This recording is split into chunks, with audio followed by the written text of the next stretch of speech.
Autoline Daily is brought to you by Bridgestone, passion for excellence.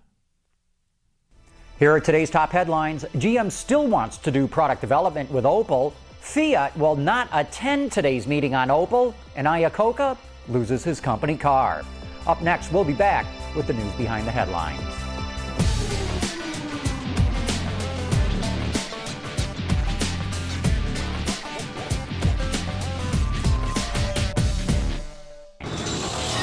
This is Autoline Daily for Friday, May 29th, 2009, and now the news. GM's former vice chairman Bob Lutz said the company is looking for a new partner to take over Opel, not a new owner. He says GM wants whoever takes it over to keep Opel within the company's product development process. GM's North American operations rely on Opel to design and develop midsize cars like the Chevrolet Malibu. But Lutz points out that Opel cannot develop a full product line on its own, implying it would have to rely on GM. Meanwhile, the Wall Street Journal reports that Fiat will not attend talks in Germany today to determine who should get Opel. Fiat's CEO Sergio Marchionne slammed the talks as lacking transparency. Late in negotiations yesterday, GM said it needed an immediate 300 million euros to keep Opel afloat, on top of the 1.5 billion euros it's already requested. Fiat says it's still interested in Opel, but based on what Marchionne said and what Lutz said, sure looks like Fiat is starting to fade in this deal. Besides, Magna is saying if it gets Opel, it will not close any plants in Germany or lay off any German workers, and that is exactly what the German government wants to hear, especially in an election year. Wednesday, we reported that General Motors agreed to take back 5 Delphi plants, and now, according to the New York Times, the Auto Task Force is pushing for a sale of its other assets to help the company emerge from bankruptcy and avoid liquidation. Its assets could be sold to another supplier or an investment firm, and GM may still take back other assets as well.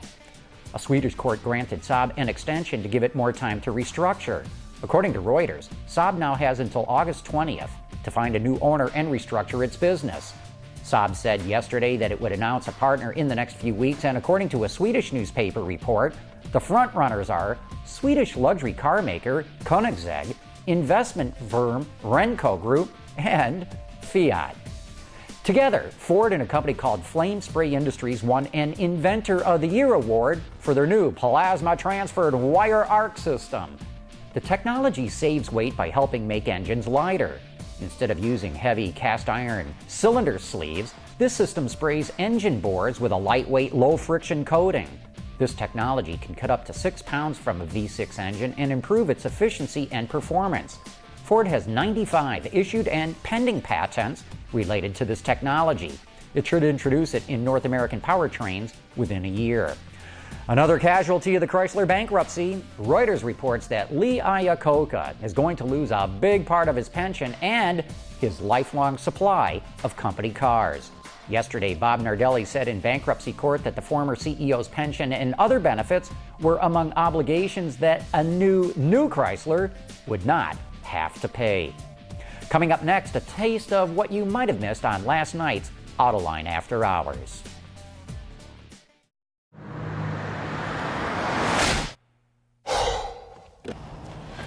Changing tires out here could be dangerous, but with these tires, I don't need to worry.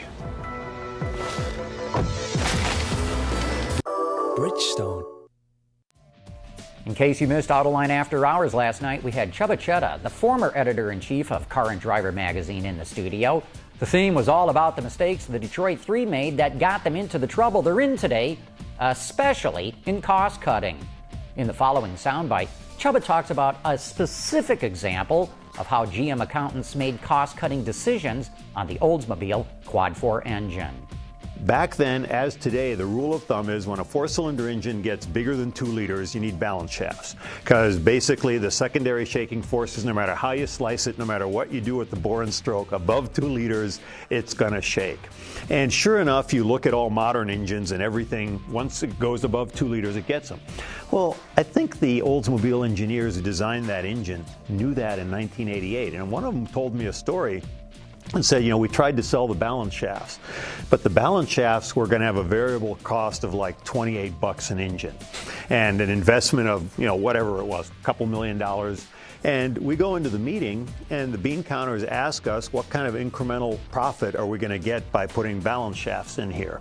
And it's the old deal where they can calculate the cost of something like that to the penny. The return is more nebulous. And since the return was nebulous, they just said, no balance shafts.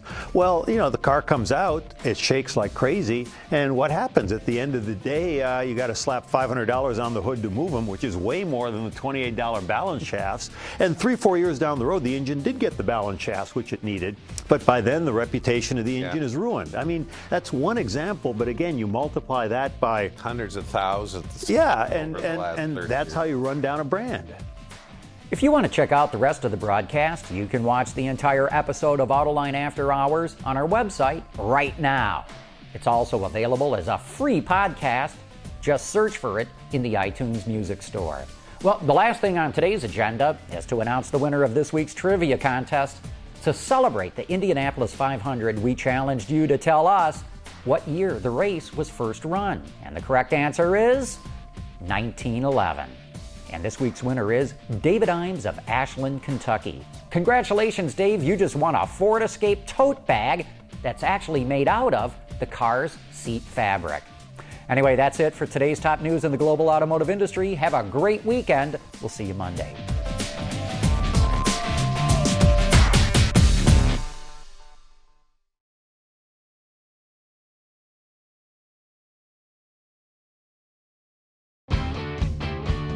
Visit our website for even more great content all week long. Autoline Extra, Dawn's Journal, podcasts, and even more. So click over and get the inside view at AutolineDetroit.tv.